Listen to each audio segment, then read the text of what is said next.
Synthesis, and the moderator of this session, Ed DeSanto, Executive Vice President and the Chief Admin Officer, American Tower Corporation. Can I have all of you please on stage? And can I have a round of applause for them?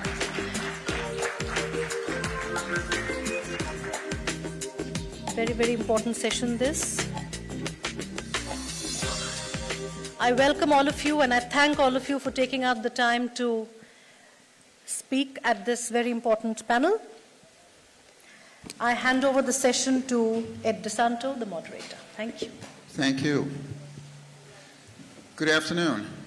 We are here in the much coveted 5 o'clock p.m. slot.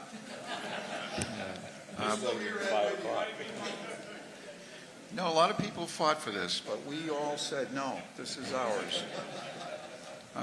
Well, good afternoon, and good afternoon to our distinguished guests, USIBC members, and our eminent panelists. My name is Ed DeSanto, as she noted. It's my honor to moderate this prestigious panel focused on the future of India's critical telecommunications infrastructure, the rollout of the next generation networking technology and cutting edge and future applications.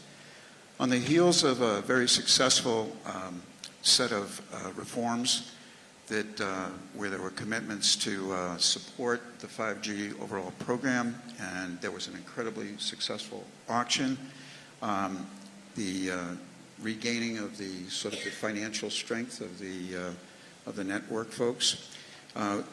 We are now poised for a significant deployment of capital to advance connectivity here in India to a new level, which could drive innovation and investment and enable the country's continued digital transformation. Today we have a phenomenal panel representing government, the regulator, industry, including companies that will develop forward-thinking products and services, as well as methods of access. With due respect to the panelists, I'll just briefly identify your areas. Director General of Telecom is A.K. Tiwari. He has been assumed his current role earlier this year as director and previously served as a member of the Digital Communications Commission. He first joined the department in 1985 and has been responsible for the implementation of DOT policies in this field. And then we have V. Raghunan. He's Secretary of Telecom Regulatory Authority of India, or known as TRAI, where he coordinates activities related to the telecom broadcasting sectors. He brings nearly 3 decades of experience in the field and has the responsibility for major telecom project execution, policy implementation, and enforcement. Next to me is Mark Aiken. He is the Senior Vice President of Advanced Technology at Sinclair Broadcast Group. He's responsible for representing the group's regulatory, technical, and standards interests within the industry-related organizations and before regulatory agencies in both the U.S. and internationally. Mark serves on the Advanced Television Systems Committee, known as ATSC, and was the primary architect in the formation of One Media and is a driver of key ATSC 3.0 breakthrough technologies. We have Sunil Abraham. He's the Director of Public Policy, as noted by our introduction. He was formerly an endowed professor at Art-EZ University of Arts and the co-founder and executive director of the Center for Internet and Society.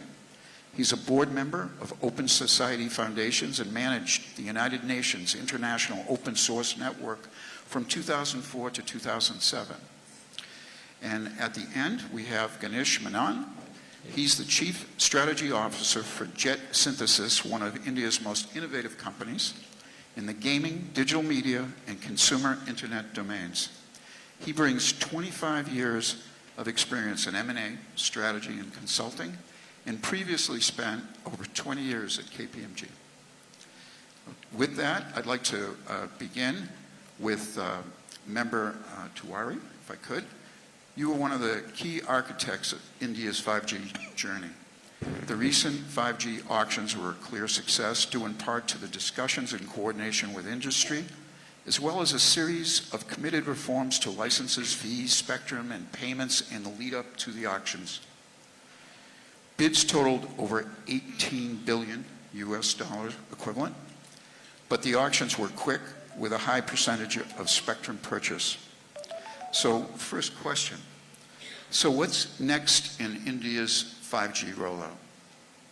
Are there many more reforms, supplemental auctions, more support initiatives to be overseen or undertaken?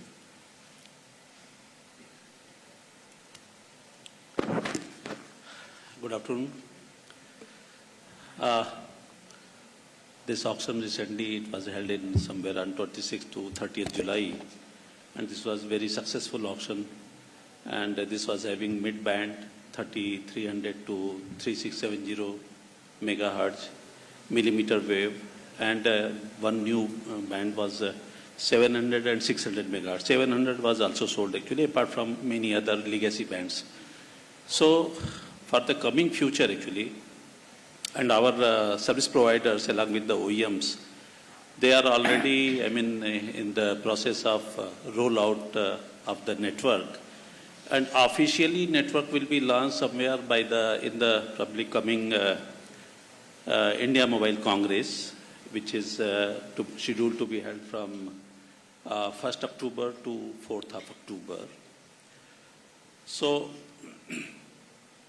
5G in India is going to be in a big way actually, it is to come. And of course phase-wise, because there are a lot of challenges from equipment side, chipset side, and many other things. So what we assume that tier 1 city by end of this year probably will be, major cities will be rolled out. And 5G for the future wise actually what we foresee, our service providers, we have given trial license for all these bands, pan-India, whomsoever decided for any spectrum was given for the trial, all kind of spectrums. And all use cases, more than 40 use cases were tried by our service providers with different vendors and everything. And what I assume that this 5G is going to change the life, style of the citizen, actually, entire landscape.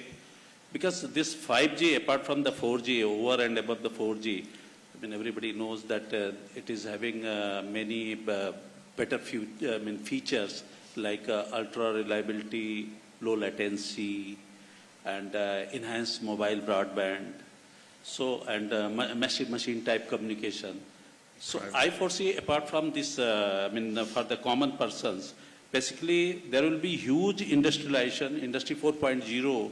There will be huge applications, and our vision of Honorable Prime Minister that digital economy is going to contribute US $1 trillion by 2030. That through 5G we are able to realize. So I see a massive future actually for this 5G, and in a big way it is going to come. I understand that the capabilities of 5G may not be known, in addition to the low latency, the high capability of handling digital loads. You also can carve out and slice private enterprise networks.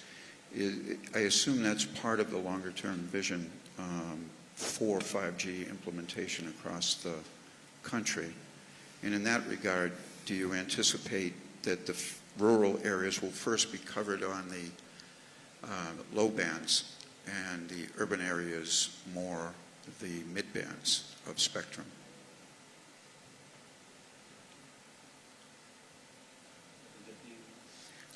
Do you anticipate when they do the rollout that they'll use the spectrum splitting and have private 5G networks? See, low bands, sub-gigahertz, sub-6 gigahertz bands. So presently what we see that the actual, lower bands are used for the better coverage. Higher bands are used for the capacity. Exactly. So, but India is going to use, first time this millimeter and mid band has been inducted.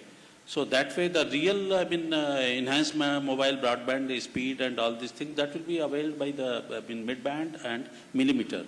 So I foresee that the massive deployment will be in the mid-band and then millimeter band. Great. Just a follow-up question. There is a lot of activity around updating the legislation and reforming the Telephone Act. I couldn't help but notice your start date of 1985 was 100 years from the 1885, but TRAE itself and its legislation was is 20 years old. Do you anticipate any changes coming out for the enabling statute for TRAE? Yes, it is under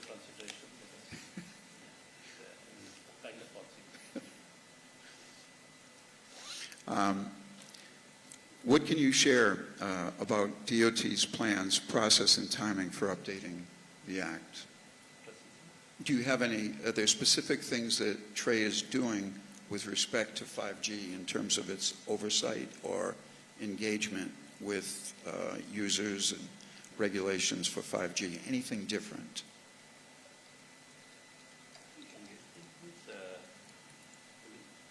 See, from consultation point of view, our regulator, that is, Mr. Raghunandan can better tell. So that way engagement.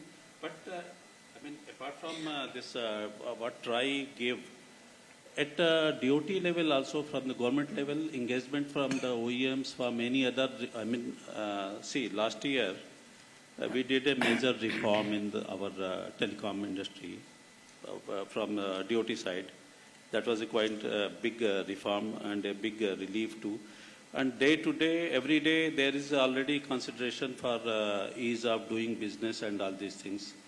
So, what I see that, basically that this platform is already totally, made comfortable that, for the 5G deployment or for any doing of the business, be it from the policy side, be it from the regulation side or any other thing. It is already, it is in place basically, and yes. Great. Yeah. You know, I should move the question on TRAE over to the Secretary. More of a tackle question. As we all know, 5G offers speed that's 10 times faster than 4G, and with lag-free connectivity and tremendous capacity. With the 5G rollout in India, IoT, artificial intelligence, smart buildings, self-driving cars, automated factory, augmented reality, virtual reality experiences, Ultra HD live streaming will all be made possible. As the industry moves to implement 5G, what additional measures from your standpoint do you see in the next 6 months, if any, as noted, if not? Perhaps you can talk about the use of street furniture or the potential use of for small cell and aerial fiber deployment coming up. Thank you. I think first of all, let me just thank all the USIBC for inviting me here.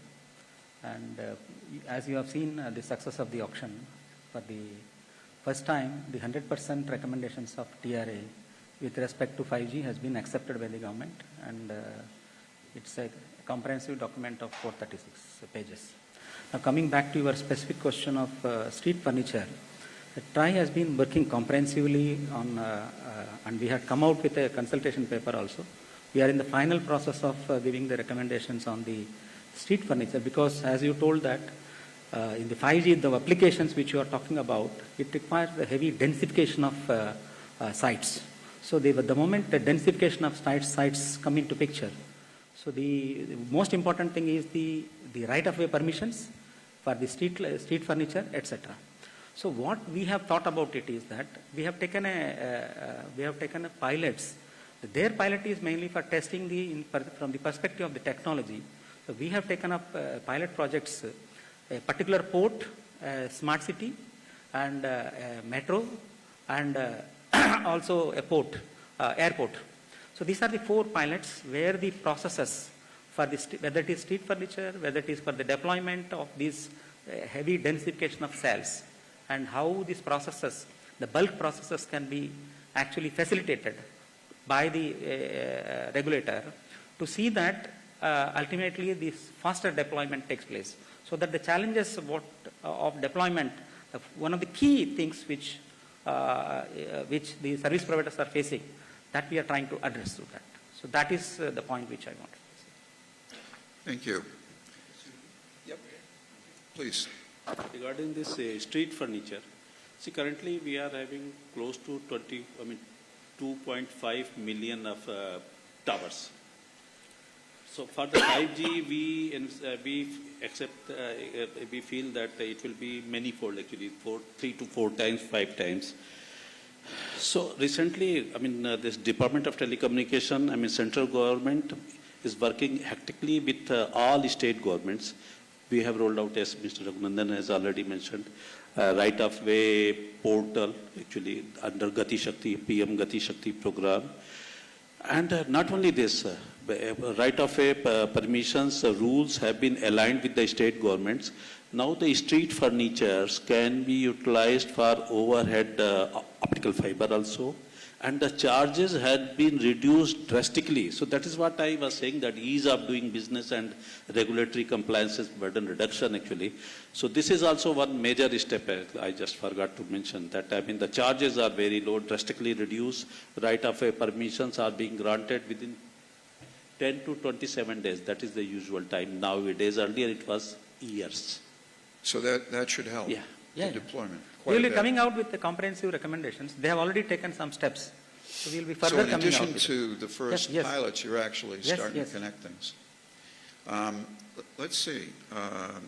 Looking farther out, what is your vision for the 5G ecosystem over the 3-year time period? Will applications, will there be a lot of activity on it? Will the consumers generally see the difference between 4G and 5G? What's your thought on that? As far as pricing is concerned, as you know that, because uptake depends mainly on the pricing which you are thinking about it. In India, we have the pricing is 4 variants. Yeah. So 4 variants, and service providers can come out with innovative packages which are affordable, and then it may be incremental what we see in that. So that way uptake will be on one side for facilitating the deployment, etc. Both government and regulator is working. On the other side, from the regulator's point of view, we have given absolute freedom to the service providers to design their packages. Design the packages is benefiting their own the business various points. segments of consumers. So that way I don't see much challenge in uptake of 5G as far as the pricing is concerned. Okay. Well, why don't we move the panel, okay, with the gentleman to my right. Let's take you, Mark, from Sinclair outside. You and your partners from Sankaya Labs and TCS are running a demonstrator. You want to tell us about what cutting edge are you planning? Because I think you maybe have done some things in the U.S. To start it off, and just a little bit. Improving here, maybe. Yeah. Well, first, thank you for allowing me to be up here. And I've been in India about 6 years now. And, here we are, we're talking about 5G.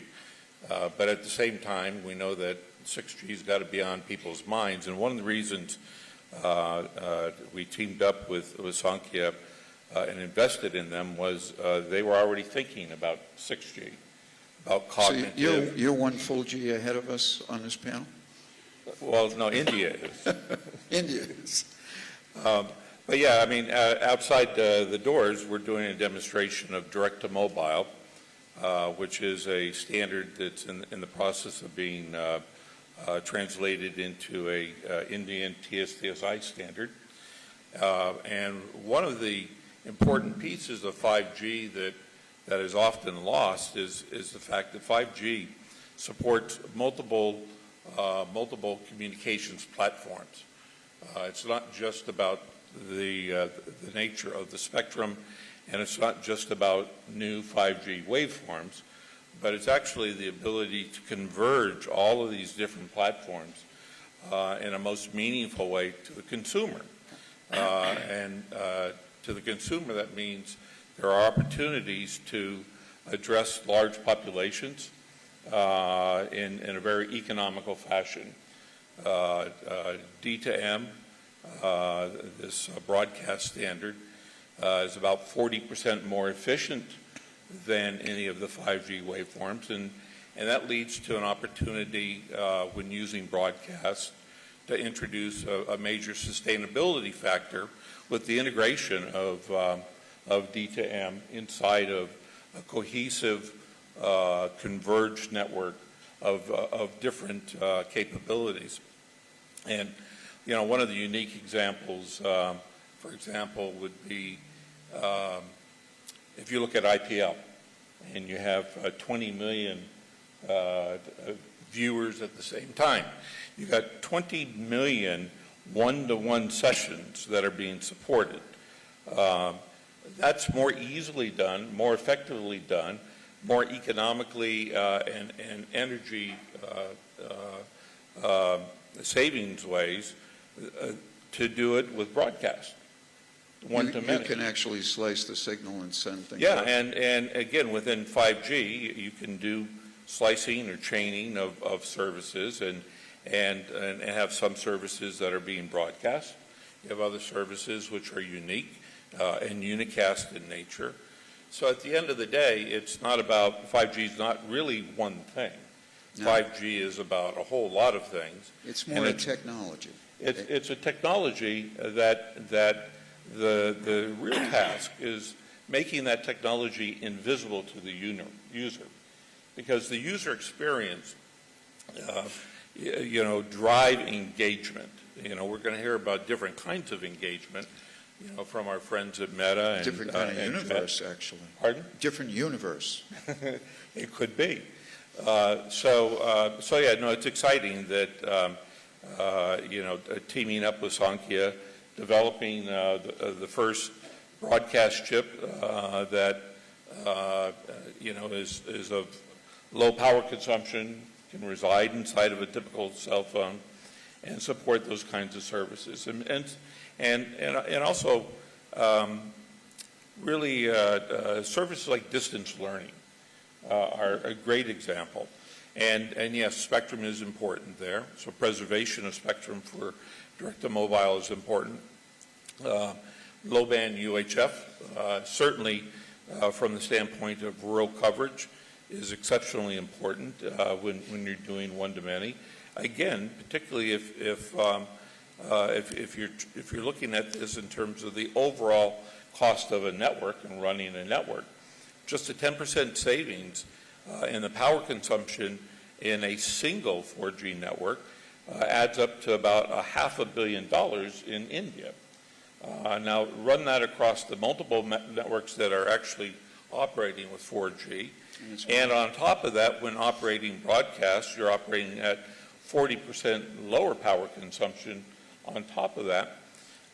There's a win-win when you're looking at the whole, which is advancing the nature of communications, the sustainability quotient, and really bringing lively new services. So, Mark, you're saying you're supplementing what's being developed on the 5G, and it's also spectrally efficient and power efficient.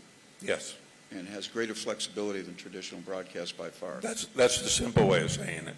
Well, I have to deal with it that way, Mark, unfortunately. Okay, but let's go to a different zone, a different world, where people are not, they are going to go where others have not. So moving over to Sunil, what is Meta's vision for the Metaverse for India? And what are the key requirements for both the user, the system, for a Metaverse-ready network? When does this happen? When do we all go there?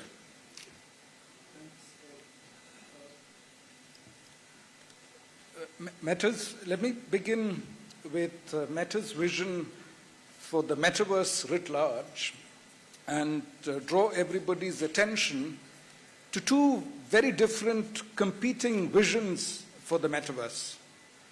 There are some people who believe that the Metaverse should be built using proprietary technologies and be a completely closed system. And then there are other folks like us at Meta who believe in an open and interoperable global metaverse, which in a sense is the next generation of the internet.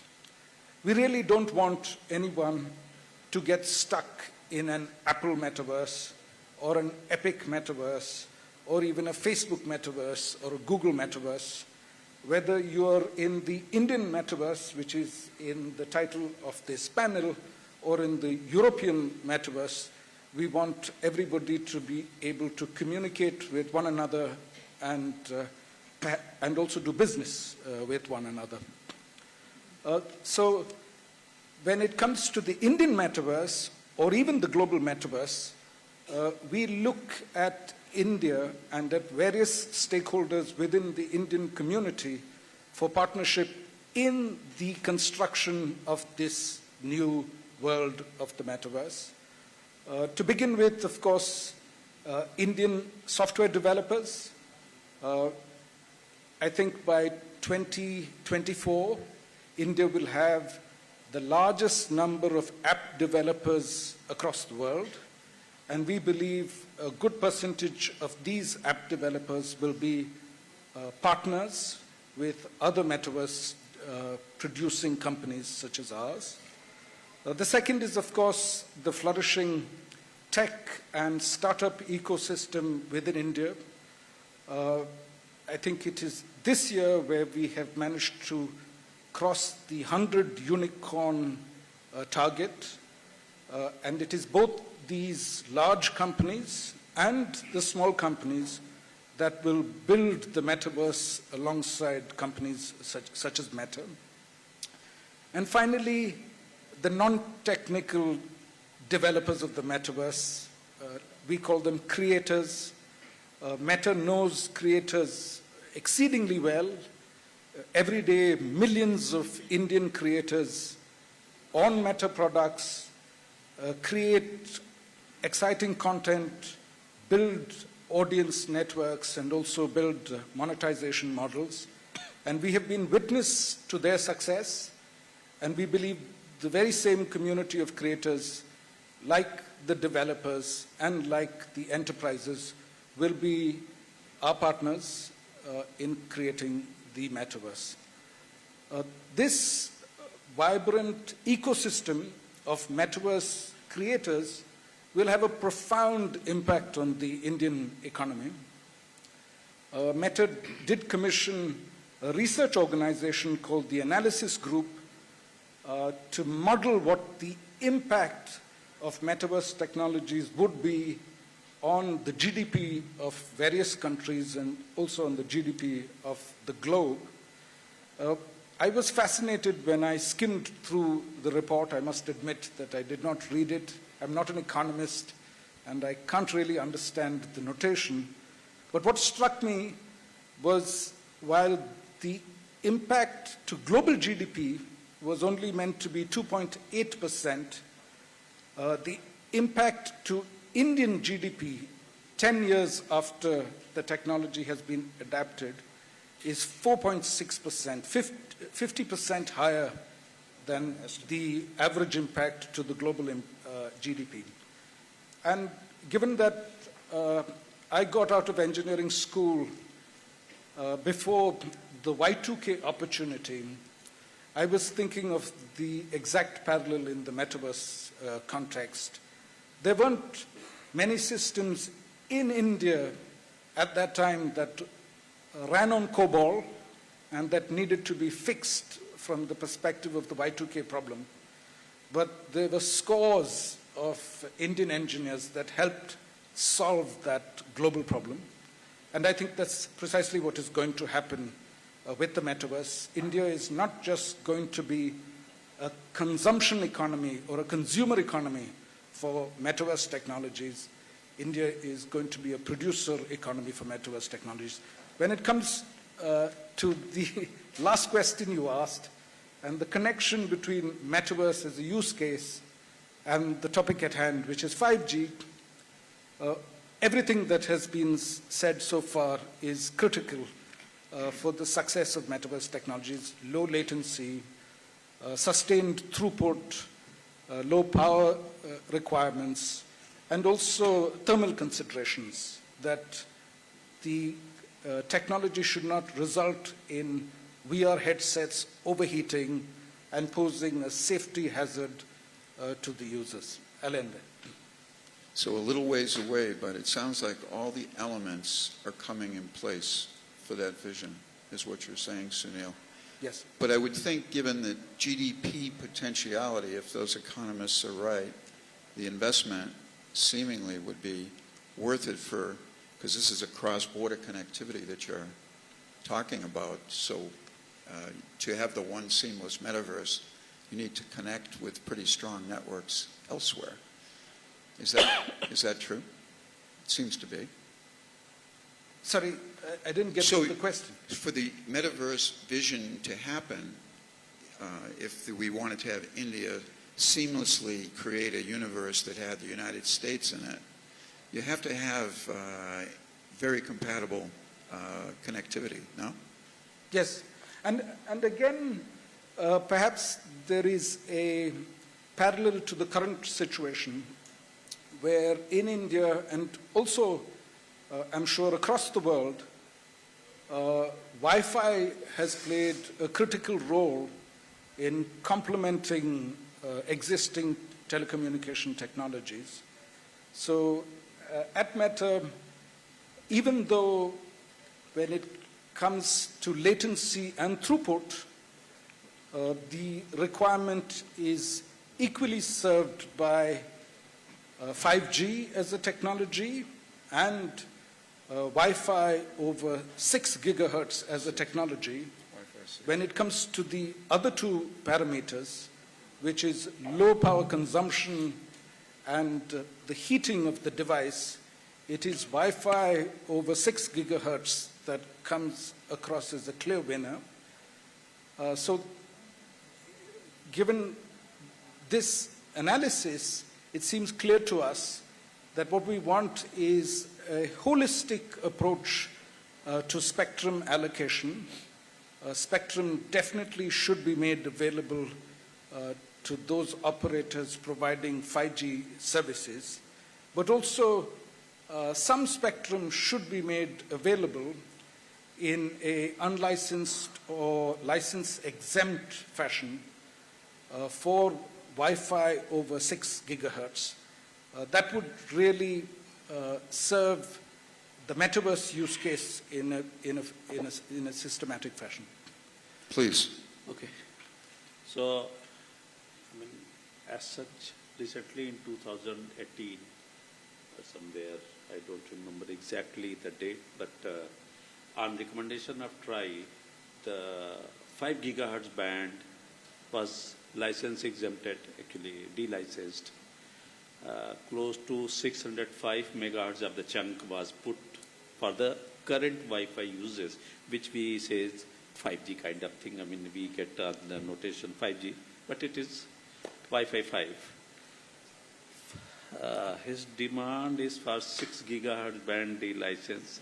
Of course, I mean, we are well aware, and the throughput in 6 gigahertz because of the broader carrier size and all these things is more. But at the same time, I mean, recently we have sent one recommendation to try regarding V band 60 gigahertz.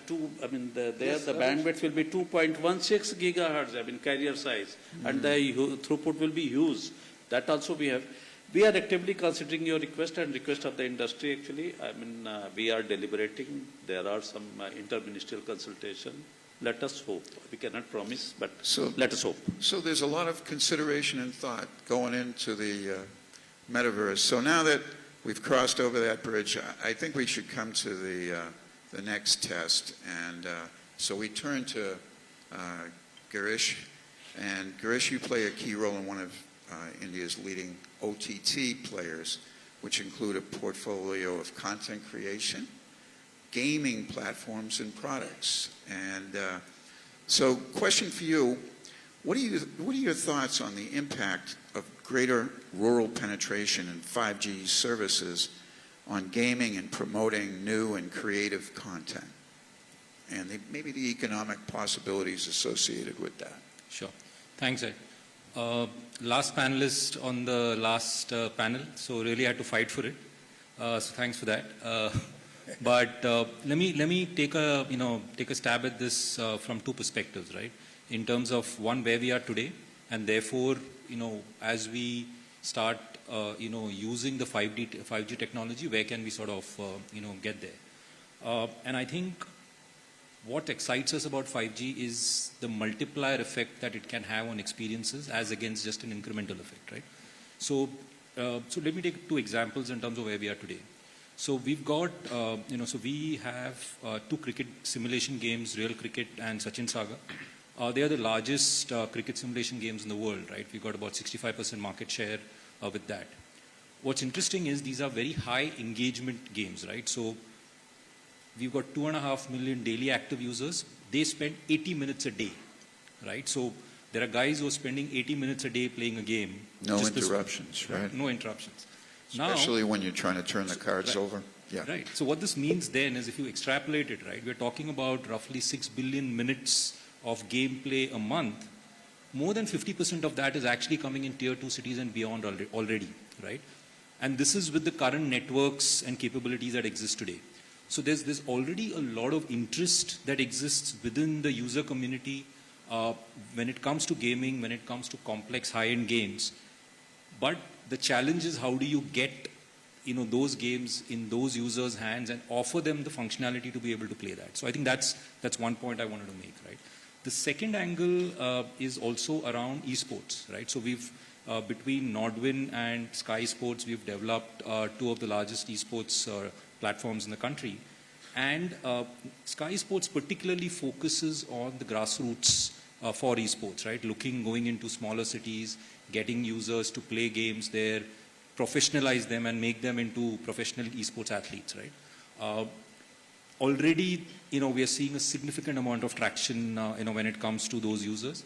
But again, the question is how do you deepen that, right? And how do you democratize that and make it far more easier for users to come on board and do these kind of activities, right?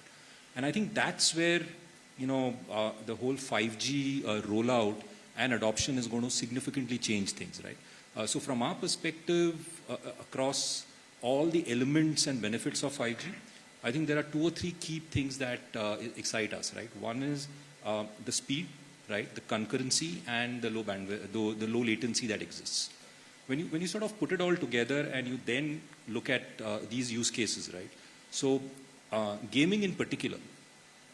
So cloud gaming, for example, is something that's sort of been evolving in the US, in the West, but it's not really taken off at the scale, which potentially where the potential exists. And the fundamental reason for that is everybody is already a console gamer, right? India, there's no console history, there's no tradition of playing on consoles at scale. What cloud gaming will allow you to do is take those complex, high-end, multiplayer experiences, offer that and remove the device constraint. So you can play that on your TV, you can play that on your mobile. You don't really actually need a console to be able to replicate that experience. And because the game is hosted on the cloud, it's again, bandwidth, concurrency, latency become key factors to deliver that, and 5G will enable you to do that. So moving the whole gaming experience to mass audiences for complex experiences, that's where this becomes very exciting. Similarly, when it comes to esports, and I think that's the other piece, right? To be able to take these tournaments out, to be able to say, okay, there are 100 people in this room, can we organize an esports tournament? Can we play? Maybe here is not the problem, but when we go to a small city somewhere and you want to replicate that concept, it really is complicated and difficult to do that. But again, once bandwidth constraints are removed, a lot of these possibilities become real, right? So being able to do gaming hubs, being able to do micro tournaments, go deep into the ecosystem to be playing that, I think that's again what's exciting, right? And it's clearly in India demonstrated that, particularly when it comes to sports, right? The deeper you go into the country, the greater the amount of talent that you discover. And we've seen that across sports in India over the last 10, 15 years or so. And I think that's what we expect to see with esports, that as it goes deeper into the country, you will be able to get the best talent and give them the opportunities to compete with the best in the world, right? Last point I will make on this. The third area where we genuinely think the use case will be really applicable is around enhanced experiences, right? Now, whether those are in a metaverse kind of a construct, or it just takes current experiences and really builds them up by leveraging the abilities that you will now have when some of these constraints go away. So I think those 3-4 elements together, if you put together, I think that's really where you can leverage the benefits of 5G and take it really deep into mass user bases into India. That's a great summary of what 5G might be fairly soon, and it goes to validate what the Indian plan to put 5G in is and how many benefits will come if it can go in per the plan. It's also, it would seemingly, many governmental benefits for processing information across the country very democratically.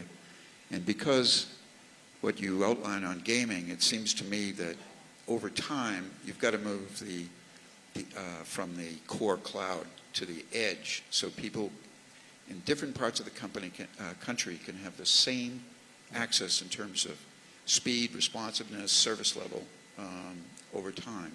Absolutely. But it sounds like for a country like India, it would be well worth it.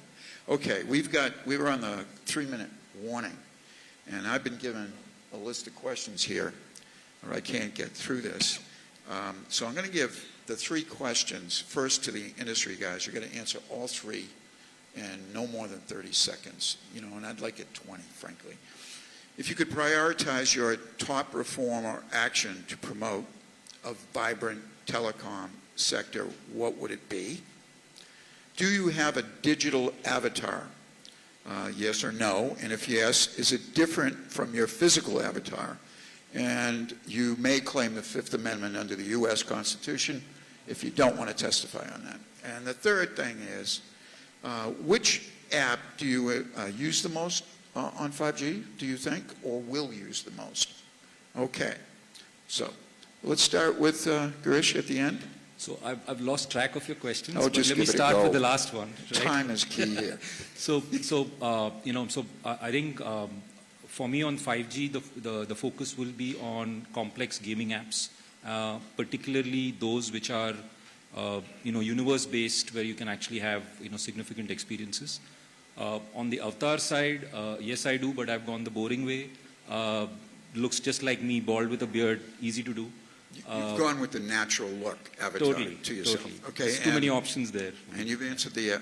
Okay, here we go to you, Sunil. Question was. The first question is the policy ask, right? I think we did the Wi-Fi thing, so you got that covered. So No, but what about? I wanted to respond to Sir very briefly, and of course, Sir. You got to do it in 20 seconds. I congratulate Tri and the department for every time you decide to open up more spectrum, especially for unlicensed or license-exempt use. I think with 60 gigahertz, the line of sight requirement is what makes it more difficult for folks like us. But still, opening up 60 gigahertz was useful.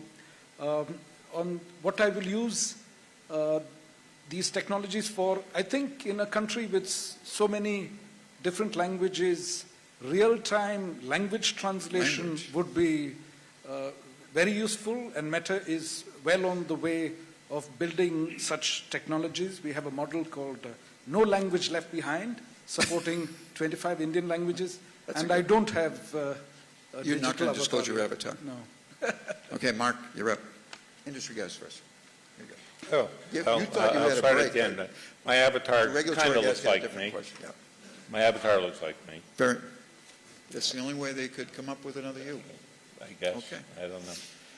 No, I think the most important thing is really the securing in India of spectrum for direct-to-mobile and the integration of direct-to-mobile into the 5G network infrastructure to provide cost-effective and rational use of spectrum for the greater good of the Indian society.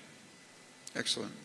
And for the regulatory gentlemen, I'd like to thank you both for being on the panel, and I'd like you to give the opportunity to advise us this future 5G program is so important for India, as you can see from some of the discussion. Is there anything on a bilateral basis USIBC or its members can do to help the program, to support the program? Any thoughts you have on that, or any final statement you'd like to make to kind of wrap us up here? See, regarding bilateral, yes, for last so many years, and we have very good ties with US, and not only here bilaterally, rather India and US is working under Quad also for so many other things. And definitely we would like to have, there is one, I understand, kind of common agenda apart from all, in the technology domain is the security actually. I would just like to remind, like machine communication is going to come in this 5G actually. It will be basically for the enterprise and apart from the Meta and all these things. I would like to just remind one instance in the Florida, when the water treatment plant or some potable water, drinking water plant, it was hacked, cyber hacked actually, and chlorination was put to around 1,000 times more. And somehow there was one brilliant employee in that plant actually who noticed that it is there is some cyber attack. There was a news item somewhere in 2021. So, that water was, recycled actually to make it potable and all these things.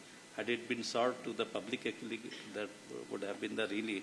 So, 1M, 2M is there, one standard.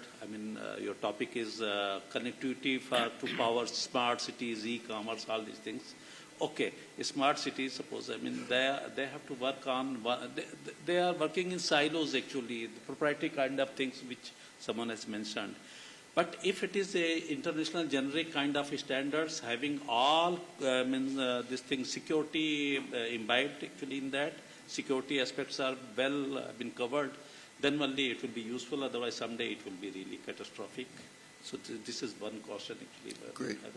Great summary point. And otherwise, yes, bilaterally and from US perspective also, we have to work in that domain, especially. Smart cities, but safe cities. Yeah. Yes. Cyber safe.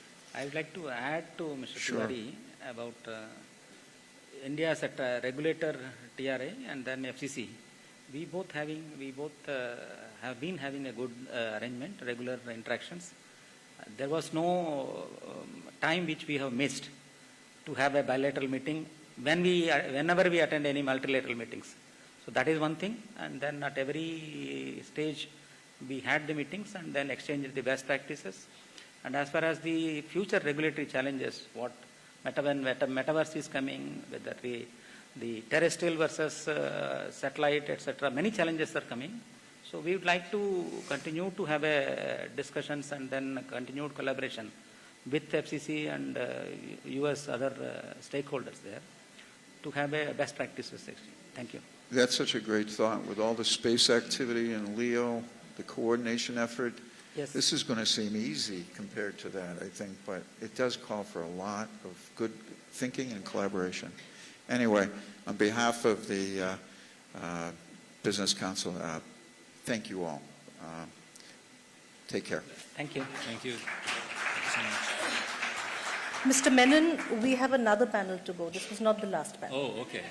So, so a long day, but what an intellectually stimulating day. May I please request all of you to huddle up together for a group photograph quickly? Mr. A.K. Tiwari, Mr. Mark Aitken, Mr. V. Raghunandan, Mr. Sunil Abraham, Mr. Girish Menon, and the moderator, Ed DeSanto.